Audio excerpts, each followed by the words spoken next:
कोकणातील प्रत्येक अपडेट जाणून घेण्यासाठी आजच माझे कोकणच्या सोशल मीडिया प्लॅटफॉर्मला लाईक, फॉलो आणि सबस्क्राइब करा। नमस्कार, मी प्रणाली भोसले माझे कोकणच्या प्राइम टाइम बुलेटिनमध्ये आपल्या सर्वांचं मनपूर्वक स्वागत करते। बुलेटिनला सुरुवात करण्याआधी पाहूयात हेडलाईन्स। मराठा समाजाने आरक्षणात घुसखोरी केल्याचा ओबीसी समाजाचा आरोप। कुणबी आरक्षणाचे रक्षण करण्यासाठी तात्काळ जीआर रद्द करण्याची मागणी। दापोली तालुक्यातील चंद्रनगर गावात सामाजिक बहिष्काराचा वाद। 4 कुटुंबांना वाळीत टाकल्याचा आरोप, मात्र ग्रामस्थ समितीने आरोप फेटाळले। रायगडमध्ये ढगफुटी सदृश्य पावसाचा हाहाकार। महाड बाजारपेठेत जनजीवन विस्कळीत। आणि माणगावमध्ये एसटी बसचा भीषण अपघात, थोडक्यात मोठी दुर्घटना टळली। पाहुयात सविस्तर वृत्त। रत्नागिरी जिल्ह्यातील गुहागरमध्ये आज ओबीसी बांधवांनी आपल्या मागण्यांसाठी विशाल आक्रोश मोर्चा काढला।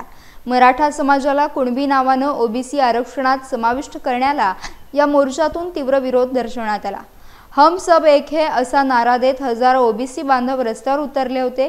यावेळी ओबीसी आरक्षणाला कोणताही धक्का न लागता मराठा समाजाला आरक्षण मिळावं अशी मागणी करण्यात आली।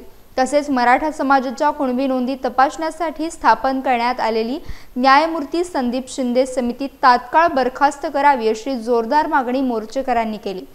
यासोबतच जातीनिहाय जनगणना करण्याची मागणी देखील ओबीसी बांधवांनी केली आहे।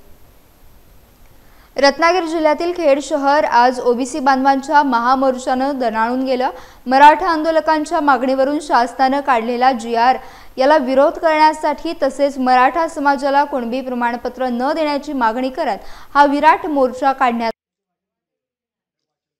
मराठा समाजाचा कोणत्याही प्रकारे प्रत्यक्ष किंवा अप्रत्यक्षरित्या ओबीसी मध्ये त्यांचा समावेश करण्यास आमचा ठाम विरोध आहे।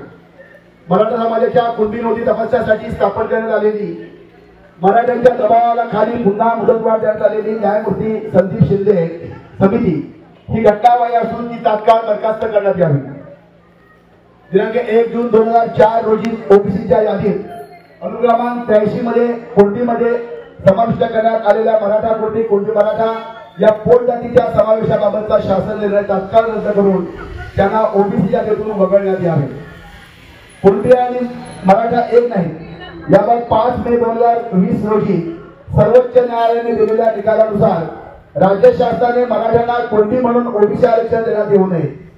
मराठा समाज हा सामाजिक व शैक्षणिक दृष्ट्या मागास नसताना सुद्धा 58 लाख मराठ्यांना कुणबी नोंदीद्वारे दिलेले गेलेले बोगस जातीचे दाखले तात्काळ रद्द करण्यात यावे।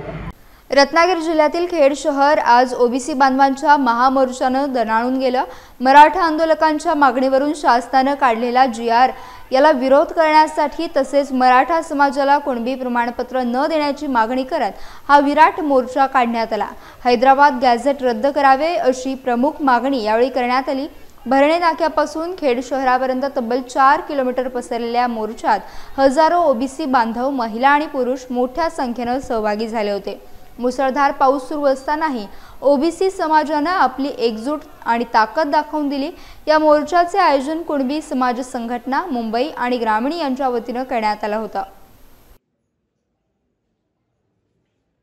ओबीसी मोर्चाचं आयोजन खेड तालुक्यात केलं होतं। ओबीसी बांधवांच्या माध्यमातून मुख्यमंत्र्यांना जाग येण्यासाठी आपण तहसीलदारांच्या माध्यमातून माननीय तहसीलदार साहेबांच्या माध्यमातून आपण निवेदन देतोय। या निवेदनाच्या प्रमुख मागण्या या आहेत की जे मनोज जरांगे नावाचे व्यक्ती मुंबईत येऊन बसले आणि झुंडशाही पद्धतीने कुणबी समाजाच्या माध्यमातून ओबीसीमध्ये घुसखोरी करण्याचा जो प्रयत्न चालू आहे त्याला विरोध दर्शवण्यासाठी आज संपूर्ण तालुक्यातील समाज बांधव जे आहेत, ओबीसी समाज बांधव या ठिकाणी एकवटले आहेत। आपण पाहू शकता की जवळपास 8 ते 10 हजार संख्येने या ठिकाणी संपूर्ण समाज बांधवांनी आपल्या मनावर घेतलं आणि 4 दिवसाच्या नियोजनामध्ये संपूर्ण आपली घरं आणि बंद ठेवून आपल्या मुला बाळांसह संपूर्ण समाज बांधव या ठिकाणी उपस्थित राहिले आहेत। आज 15 सप्टेंबरला खेड तालुक्याचा हा जो भव्य मोर्चा निघालाय याच्या प्रमुख मागण्या अशा आहेत की हैदराबाद गॅझेटियर हे ताबडतोब रद्द झालं पाहिजे।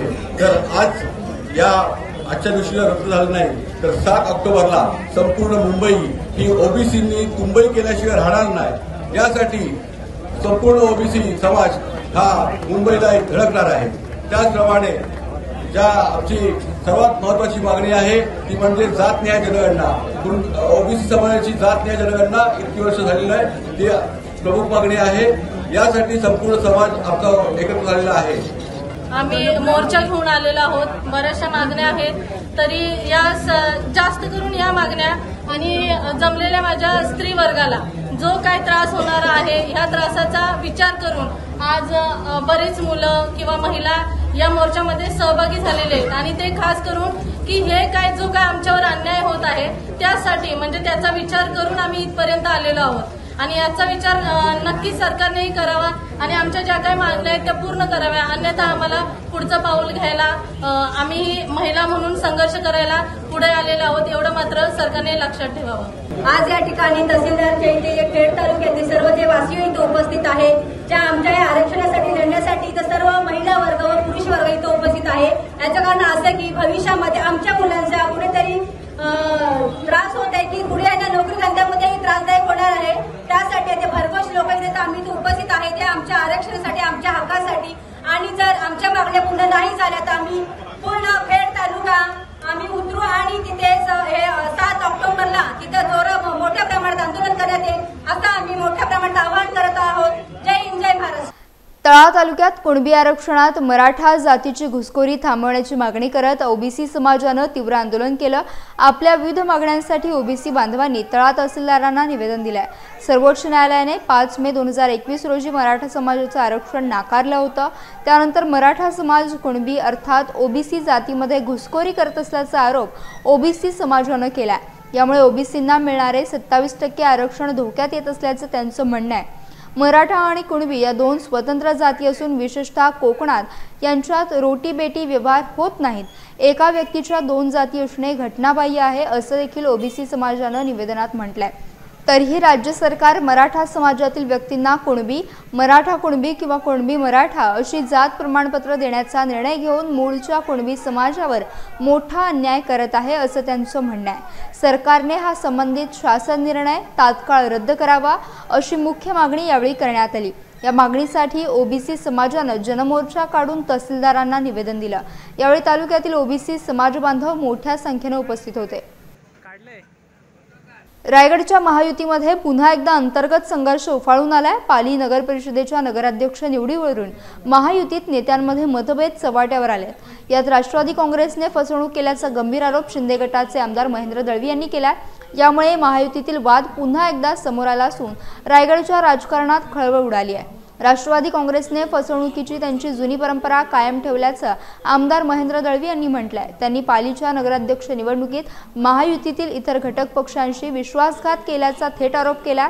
या प्रकरणामुळे महायुतीतील सलोख्याला मोठा तडा गेला असून आगामी निवडणुकांमध्ये याचे गंभीर परिणाम दिसू शकतात असा सूचक इशाराही दळवी यांनी राष्ट्रवादी काँग्रेसला दिलाय।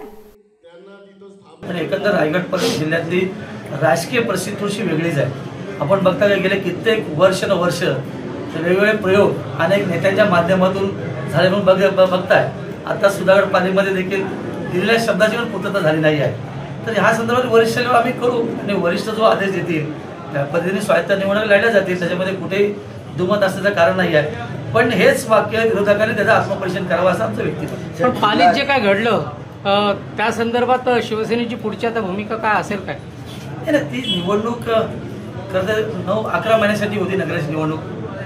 नगराध्यक्षांनी राजीनामा दिल्यानंतर निवडणूक होती, त्यामुळे ती निवडणूक एवढ्या गांभीर्याने घेतली नव्हती। पण कायद्याप्रमाणे ते आमचा अधिकार होता। पण शेवटी तीच खेळी आहे जी नेहमी रायगड जिल्ह्यामध्ये लोकांनी अनेक नेत्यांनी अनुभवली किंवा अनेक पक्षांनी अनुभवली। तिचा एकदा बिमोड करायला पाहिजे। त्या दृष्टिकोनातून येणाऱ्या स्वायत्त संस्थेमध्ये आम्ही आमची भूमिका पक्ष वरिष्ठांकडे पोहोचून आम्ही घेणार आहोत। रत्नागिरी जिल्ह्यातील दापोली तालुक्यातून एक गंभीर सामाजिक मुद्दा समोर आला। येथील चंद्रनगर गावातील विठ्ठलवाडीत 4 कुटुंबांनी आपल्याला वाळीत टाकल्याचा धक्कादायक आरोप केलाय।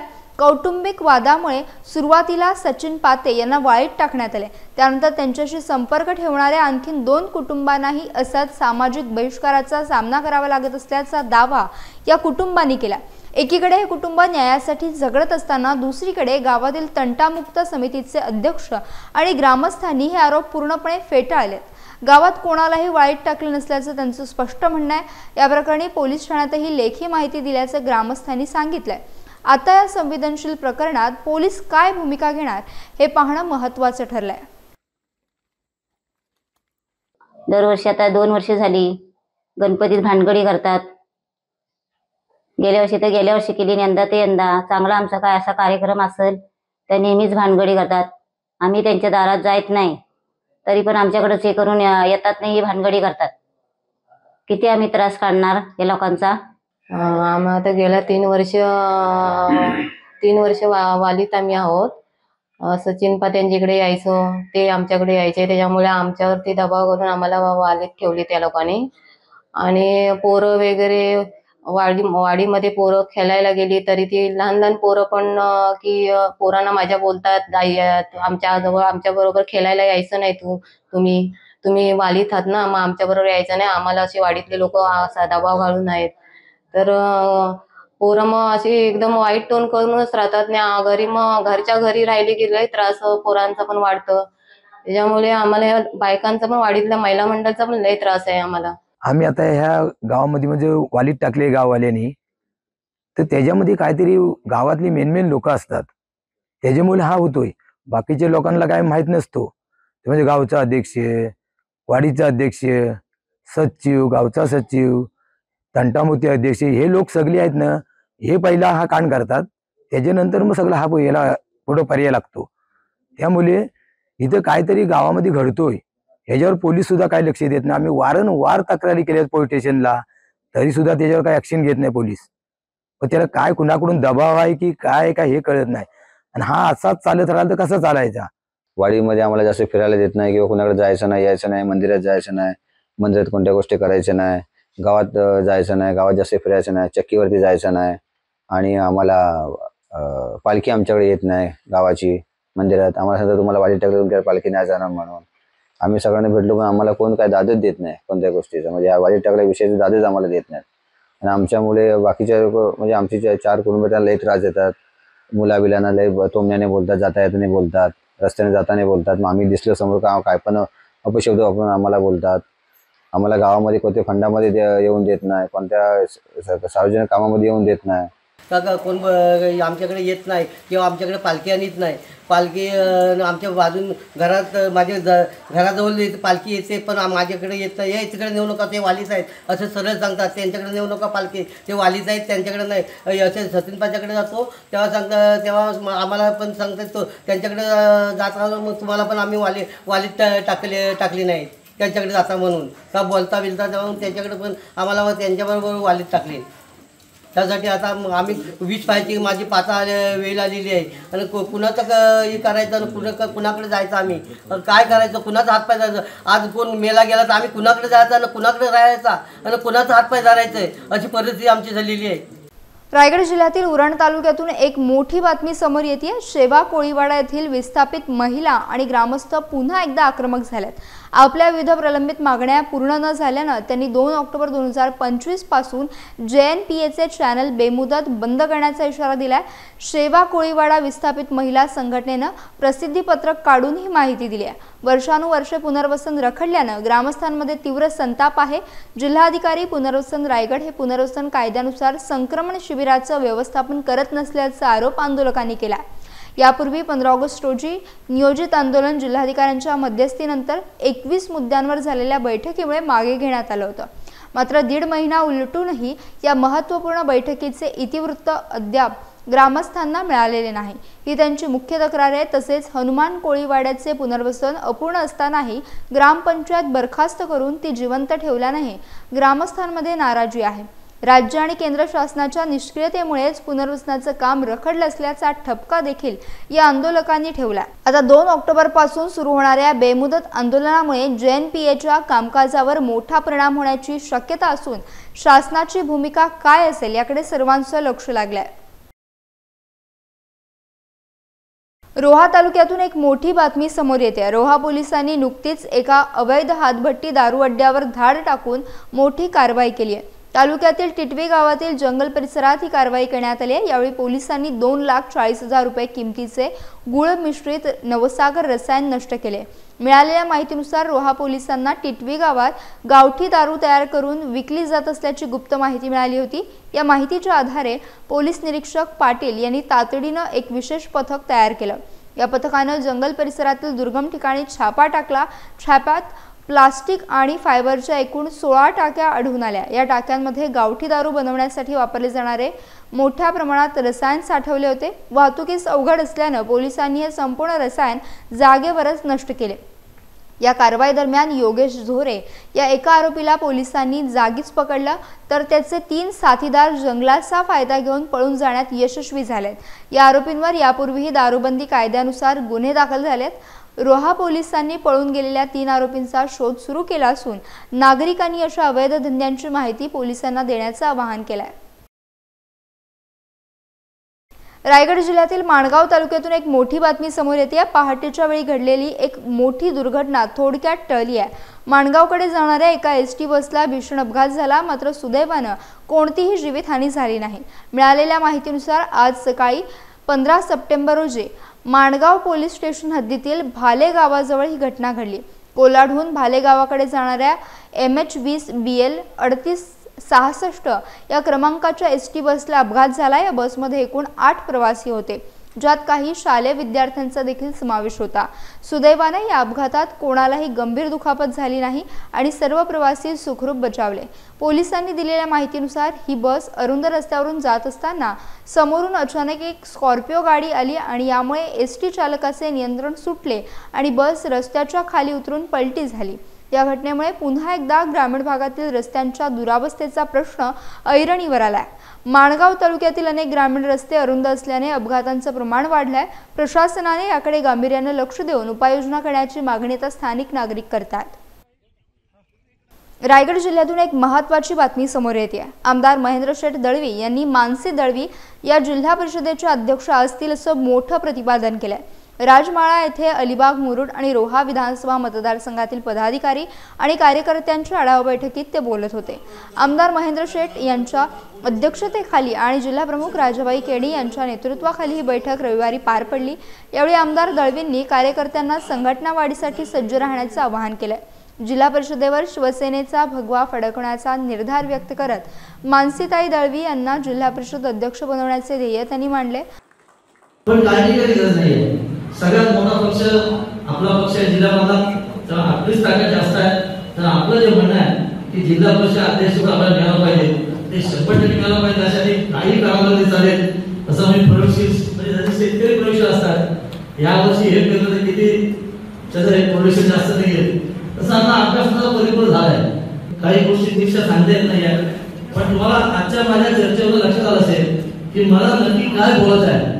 तरी पण येणारे निवडणूक आमच्यापेक्षा तुमच्या आसपासची लढाई आहे आणि ती लढण्यासाठी तुम्ही खरंच सज्ज राहा। आणि खऱ्या अर्थाने आज काय तिथे शेकापसर घेणार नाहीये जिल्हा परिषद होती, आज प्रशासक आहे, पण शिवसेनेला भगवा यायला लागेल यामध्ये पुढे सांगायचं कारण नाही आहे। अलिबाग मुरुड रोहा विधानसभा मतदारसंघातील सर्व पदाधिकारी कार्यकर्ते यांची आढावा बैठक आमदार महेंद्र शेठ दळवी यांच्या अध्यक्षतेखाली आणि जिल्हा प्रमुख राजाबाई केणी यांच्या नेतृत्वाखाली राजमाळा येथे आढावा बैठक संपन्न झाली। जिल्ह्याचे राजकीय समीकरण बदलत आहेत। महायुतीतील पाली नगरपालिकेची निवडणूक होऊन भाजपचा नगराध्यक्ष झाला। आता होणाऱ्या निवडणुकीत 10 जिल्हा परिषद 20 पंचायत समिती आणि 2 नगरपालिका आपल्याला निवडून आणून शिवसेनेचा भगवा फडकवायचा असल्याने महायुतीच्या घटक पक्षाने शिवसेनेला सहकार्य करावं, अन्यथा शिवसेना स्टाईलने विचार केला जाईल असा इशारा जिल्हा प्रमुख राजाबाई केणी यांनी दिला आहे। आतून जी काय प्लॅनिंग करतात त्यासाठी आपण सर्व कार्यकर्त्यांनी ह्या जिल्हा परिषदेच्या निवडणुका, पंचायत समितीच्या निवडणुका या महत्वाच्या आहेत। कारण ही जिल्हा परिषद निवडणूक आपल्याला जिंकायची आहे, कारण त्या जिल्हा परिषद आपल्या शिवसेनेचा भगवा झेंडा फडकवायचा आहे।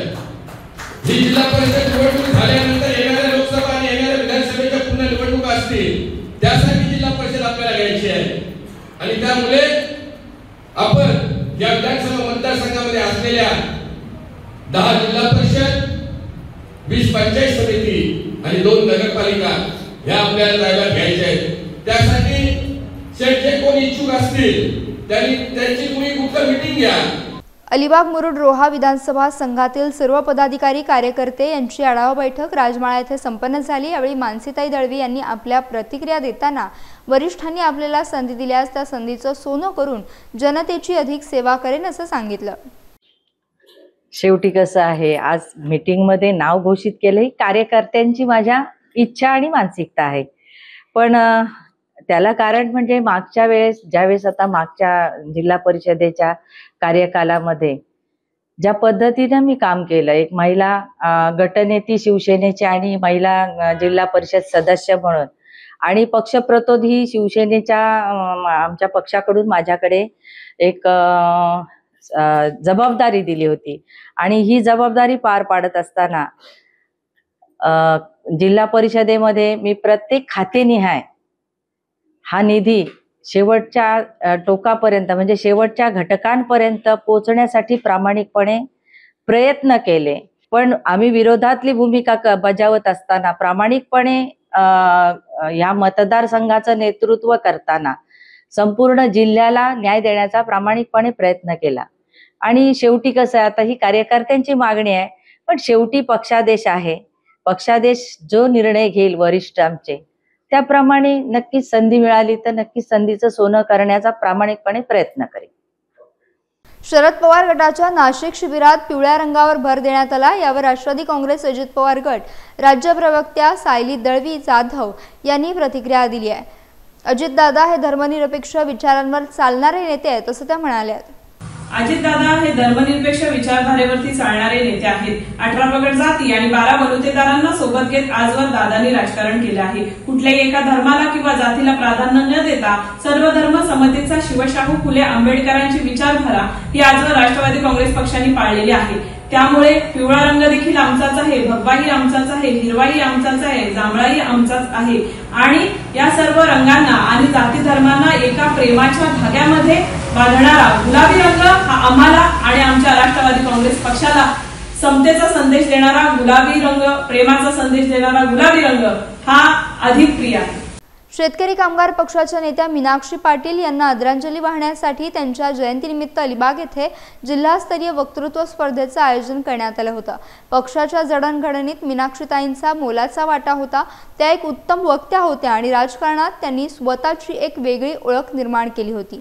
पक्षाबाबत त्यांची निष्ठा नेहमीच वाखाणण्याजोगी होती। त्यांची ही निष्ठा आणि पक्षाचा झेंडा पुढे नेणं ही त्यांना खरी आदरांजली ठरेल असे प्रतिपादन शेतकरी कामगार पक्षाच्या राज्य प्रवक्त्या चित्रलेखा पाटील यांनी केले। शेतकरी कामगार पक्ष, पुरोगामी विद्यार्थी संघटना, युवक संघटना आणि सांस्कृतिक सेल यांच्या संयुक्त विद्यमानं शेतकरी भवन मध्ये स्वर्गीय मीनाक्षीताई पाटील वक्तृत्व करंडक 2025 जिल्हास्तरीय खुल्या वक्तृत्व स्पर्धेचं आयोजन करण्यात आलं होतं। यावेळी चित्रलेखा पाटील बोलत होत्या। या स्पर्धेत जिल्ह्यातील जवळपास 45 स्पर्धकांनी सहभाग घेतला। अत्यंत चुरशीच्या अशा स्पर्धेत रोहा तालुक्यातील कोलाड येथील प्रार्थना बेटकर यांनी अंतिम विजेतेपद पटकावलं। त्यांना स्वर्गीय मीनाताई पाटील वक्तृत्व करंडक आणि 17,500 रुपये रोख रक्कम पारितोषिक देऊन सन्मानित करण्यात आले। सार्वजनिक वाचनालय आणि जिल्हा ग्रंथालयाच्या कार्याध्यक्षा शैला पाटील यांच्या हस्ते विजेत्या स्पर्धकांचा गौरव करण्यात आला। या स्पर्धांमधून मीनाक्षीताईंच्या विचारांना पुन्हा एकदा उजाळा मिळाला। फक्त सोशल मीडियाद्वारे आमच्याकडे जमा होते। सांगायचा मुद्दा इतकाच की ज्या समाज माध्यमांवर ट्रोलिंग आणि टीका करून द्वेष पसरवला जातो ना, त्या समाज माध्यमांचा वापर करून कुठेतरी आज समाजामध्ये एखाद्याचा जीवही वाचवला जाऊ शकतो आणि मग या नवसाच्या बाजारात मी आणि मदतीला आलेला प्रत्येक माणूस हा कुठेतरी इथे माणुसकीचा धर्म जपताना आम्हाला पाहायला मिळतो। मग ही माणुसकी फक्त माणसांवर असावी का? तर नाही। मग दारात आलेल्या कुत्र्याला भाकरीचा तुकडा देणं असेल, भुकेलेल्या मांजरीला वाटीभर दूध देणं असेल, उन्हात फिरणाऱ्या गाई म्हशींना घोटभर पाणी देणं असेल आणि मुख्य जनावरांवर प्रेमानं फिरवलेला हात असेल, हे देखील मोहब्बत विकण्यासारखं आहे असं मला वाटतं। की तू रोवलेली माझ्या गर्भाशयातील फुले मी सांभाळली 9 महिने, हजारो वेदना अनंत आल्या, तेव्हा मिळालं होतं मातृत्व, पण त्याही मागे दाखवलास तू तुझा पुरुषी अहंकार आणि मी तुझ्यासाठी बनले फक्त एक जननी यंत्र। आज तिनेच निर्माण केलेल्या जीवाला तिचं नाव लागत नव्हतं, तेव्हा महाराष्ट्र राज्यातील महिला व बाल विकास मंत्री बाळापुढे पहिलं नाव। खरंच आपली सगळ्यात मोठी आदरांजली त्यांच्यासाठी ठरेल की आपण ही निष्ठा, आपण हा झेंडा, आपण हा विचार कसा पुढे नेऊ हा मला वाटतं सगळ्यात मोठी आदरांजली पुढच्या 20-25 वर्षात मीनाक्षीताईंसाठी ठरेल. दापोली रत्नागिरी जिल्ह्यातील मुरुड, कर्दे आणि लाडघर हे समुद्रकिनारे आपल्या निसर्ग सौंदर्यासाठी आणि स्वच्छतेसाठी विशेष ओळखले जातात. दरवर्षी हजारो पर्यटक या सुंदर समुद्रकिनाऱ्यांवर भेट देऊन निसर्गाचा मनसोक्त आनंद लुटतात. मात्र पावसाळ्याचे दिवस आणि समुद्राला येणारं उधाण यामुळे पर्यटकांच्या सुरक्षिततेचा प्रश्न नेहमीच महत्त्वाचा ठरतो. याच पार्श्वभूमीवर दापोली पोलीस प्रशासनाने एक महत्त्वपूर्ण पाऊल उचलले. दापोली पोलीस ठाण्याच्या हद्दीतील मुरुड आणि कर्दे या 2 प्रमुख समुद्र किनाऱ्यांवर तात्पुरत्या स्वरूपाची बॅरिकेडिंग करण्यात आली आहे. समुद्राला उधाण असताना किंवा इतर धोकादायक परिस्थितीत पर्यटकांनी खोल पाण्यात जाऊ नये यासाठी ही खबरदारी घेण्यात आली आहे. पोलिसांनी या किनाऱ्याची पाहणी करून सुरक्षा व्यवस्थेची गरज अधोरेखित केली. पर्यटकांनी प्रशासनाच्या सूचनांचं पालन करावं, धोकादायक ठिकाणी जाण्याचं टाळावं आणि स्वतःच्या व इतरांच्या सुरक्षिततेची काळजी घ्यावी असं आवाहन दापोली पोलिसांनी केलं आहे. सिंधुदुर्ग जिल्ह्यातील प्रसिद्ध आंबोली धबधब्यावर सध्या पर्यटकांची अलोट गर्दी उसळली आहे. तरुणांपासून ते अगदी अबालवृद्धांपर्यंत सर्वांनाच हा निसर्गरम्य धबधबा आकर्षित करतोय. दरवर्षी पावसाळ्यात पर्यटकांना खुणावणाऱ्या आंबोली घाटात सध्या उत्साहाचं वातावरण पाहायला मिळतंय. गर्द धुक्याच्या चादरीत लपेटलेला हिरवागार वनराईतून पांढरा धबधबा कोसळणारा हा धबधबा पर्यटकांचे मुख्य आकर्षण ठरला आहे. देशाच्या कानाकोपऱ्यातून आणि परराज्यातून पर्यटक केवळ या मनमोहक दृश्याचा आणि थंडगार पाण्याचा अनुभव घेण्यासाठी आंबोलीकडे धाव घेतात. येथील अनेक लहान मोठ्या धबधब्यांवर पर्यटक मनसोक्त मौजमस्ती करताना आढळून येत आहेत. आंबोलीतील आल्हाददायक हवामान आणि निसर्गरम्य परिसर यामुळे येथील पर्यटन अनुभव अविस्मरणीय ठरत आहे. निसर्गप्रेमींसाठी आंबोली एक पर्वणीच ठरला असून पर्यटकांच्या वाढत्या गर्दीमुळे स्थानिक व्यवसायाला देखील चालना मिळत आहे. आम्ही कोल्हापूरहून आलेलो आहोत. कोकणामध्ये दरवर्षी आमची ट्रिप ही असतेच, पण यंदा जे आहे ते पावसाचं वातावरण इतकं मस्त आहे की खूप छान वाटतं, फॅब्युलस वाटायला लागले. आणि हा जो आनंद आहे तो काही मी म्हणजे सांगू शकत नाही आहे शब्दामध्ये, पण मस्त एकदम छान. कोकण ही ट्रिप जी आहे ती सगळ्यांनी आवर्जून अप्रतिम म्हणजे यावंच अशी माझी म्हणजे मनापासून इच्छा की सगळ्यांनी एन्जॉय करावी. रायगड जिल्ह्याला पुन्हा एकदा पावसानं जोरदार तडाखा दिला. गेल्या काही दिवसांपासून पावसानं उसंत घेतल्यानंतर हवामान खात्यानं वर्तवलेल्या अंदाजानुसार जिल्ह्यात 2 दिवसांपासून मुसळधार पाऊस सुरू आहे. याच दरम्यान आज दुपारच्या सुमारास महाड शहरासह तालुक्यात ढगफुटी सदृश अतिवृष्टी झाली. या अचानक आलेल्या पावसामुळे महाड शहरातील जनजीवन पूर्णपणे विस्कळीत झालंय.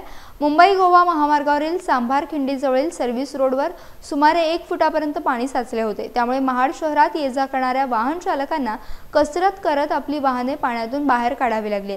केवळ महामार्गच नव्हे तर महाड बाजारपेठ आणि शहरातील अनेक अंतर्गत रस्त्यांवर देखील मोठ्या प्रमाणात पाणी भरलं होतं. अचानक रस्त्यावर पाणी आल्याने नागरिक आणि दुकानदारांची मोठी धांदल उडाली. अनेक ठिकाणी दुकानांमध्ये देखील पाणी शिरल्यानं मोठं नुकसान होण्याची भीती व्यक्त होत आहे. प्रशासनाने नागरिकांना सतर्क राहण्याचे आवाहन केले आहे. या पावसामुळे निर्माण झालेल्या परिस्थितीवर प्रशासन लक्ष ठेवून आहे.